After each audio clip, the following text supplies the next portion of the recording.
Hello, today I'll be presenting an analysis of fascinating paper that introduces Kolmogorov-Arnold networks or CANs.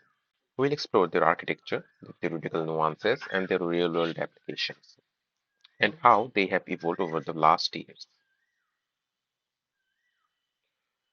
Here's the outline for our discussion. We'll start with the introduction of the problems, then dive deep into the mathematical inspirations, and then look into some impressive applications in science.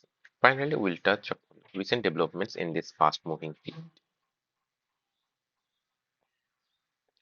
Multi-layer perceptrons or MLPs have been the default building blocks of deep learning. Their power is guaranteed by the universal approximation theorem. However, they have significant drawbacks. They consume a massive amount of parameters in modern architectures like transformers. Furthermore, they are essentially black boxes that lack interpretability and suffer heavily from curse of dimensionality when trying to learn univariate functions accurately. Kant's offer a new alternative inspired by the Kolmogorov-Arnold representation theorem. This mathematical theorem states that any multivariate continuous function can be presented as a finite composition of continuous functions of a single variable and addition. Basically, learning a high-dimensional functional boils down to learning a set of one-dimensional functions. So, a natural question arises that why this theorem was ignored in machine learning until now. Historically, it was considered mathematically sound but practically useless because the inner one-dimensional functions could be highly non-smooth or even non-fractal. However, the authors of the Khan took an optimistic view. Real-world scientific functions are typically smooth and possess sparse compositional structures. By generalizing the original two-layer theorem to arbitrary depths and widths, Khan made this theorem highly practical.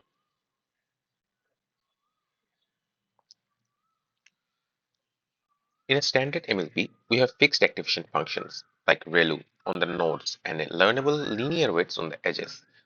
Cans completely invert this. In a Can, the nodes perform simple sum operations, while the learnable nonlinear activation functions are placed on the edges. Cans have zero linear weights matrices. Every weight parameter is replaced by a learnable one-dimensional function parameterized as a spline.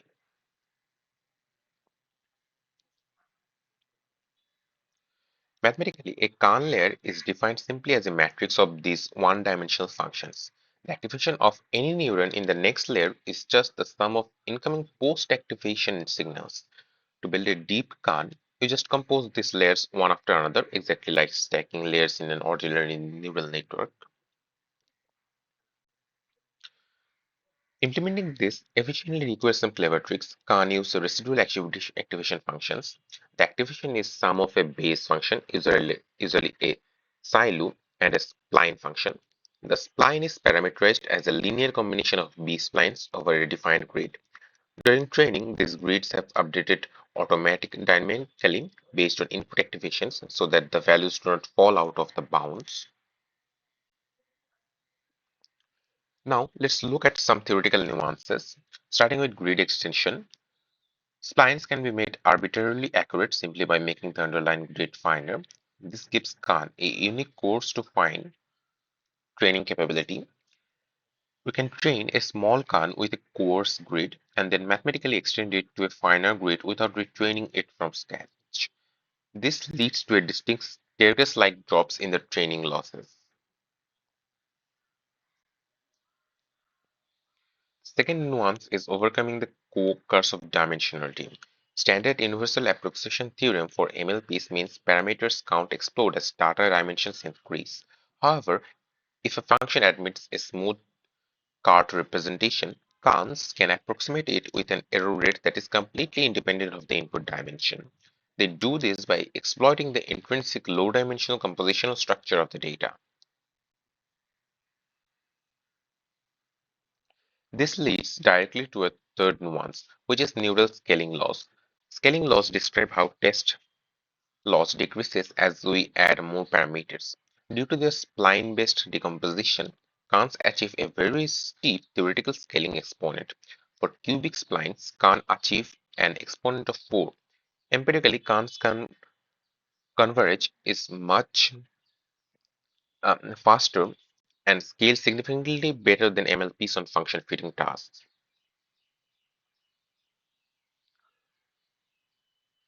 Cons are interpretable. To make them readable, we must refine their structure. First, cons use sparsification. They apply an L1 norm penalty based on the average magnitude of the activation functions, alongside an entropy penalty to push non-essential functions to zero. Then the network is pruned.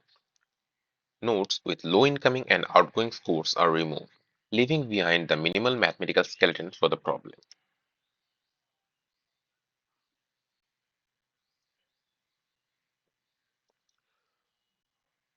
Once pruned, we can perform symbolification. The visual shape of the remaining splines often perfectly mimics standard mathematical functions like sine or exponential curves.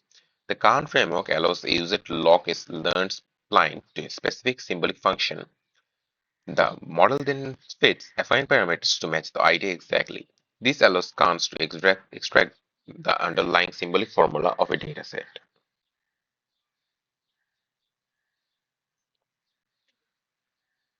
Traditional symbolic regression acts as a brittle black box.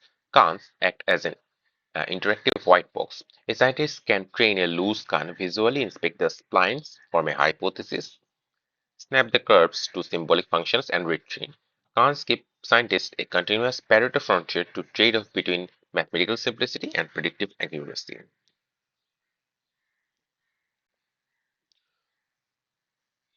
On Feynman datasets, which are classic physical equations, can't easily discover the correct formulas. In some cases, they find more compact representations than human physicists constructed. Furthermore, Khan can numerically learn complex multivariate spatial functions, like Bessel functions, far more accurately than MLPs while using a fraction of the parameters. When used inside the physics-informed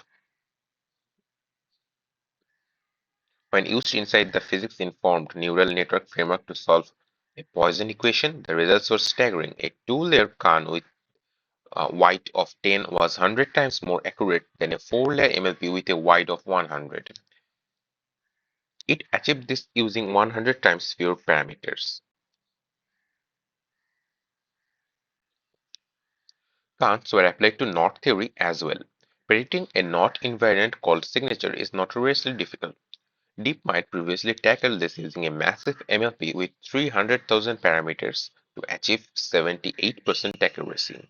A tiny Khan with only about 200 parameters achieved this 81.6% accuracy. Khans also successfully rediscovered known mathematical relationships in a unsupervised mode. Khans were used to study Anderson localization, specifically identifying the mobility edge, which is a complex phase transition boundary. By interacting with the Khan, physicists could inject inductive biases, which such as forcing the final layer to be a classification sigmoid. This allowed them to extract accurate symbolic representations of the mobility edges that matched theoretical ground truths. MNPs suffer from catastrophic forgetting because their activations are global. Learning task B destroys the weight for task A. Cons, however, possess local plasticity.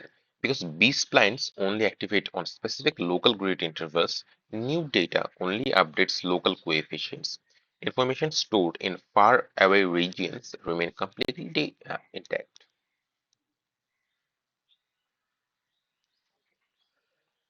Moving beyond the original paper in 2024, release of Khan has sparked an explosion of research.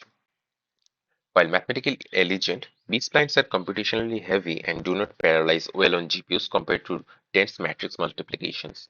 Over the past years, community has rapidly developed variants that swap out these basic functions and integrate Khan mechanics into established architectures. A major development is convolutional Khans or conv-Khans. Traditional CNNs use fixed-rate kernels.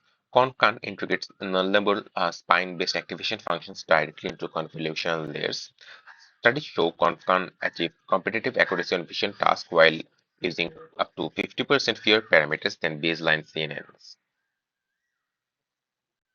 Um, Researchers have also proposed alternative base function to speed up training.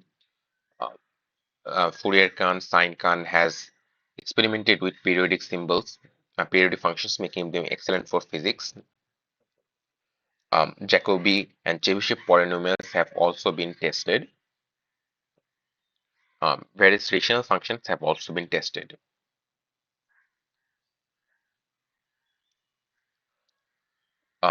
There have been some domain-specific Khan applications as well. Cox converges Khans with surveyable analysis for the medical field, extracting complex biomarker interactions while remaining interpretable. Graph neural networks are incorporated in Khan models to drastically improve molecular property predictions. Innovations like drop Khan have introduced Khan-specific dropout techniques to prevent splinoids from co-adapting.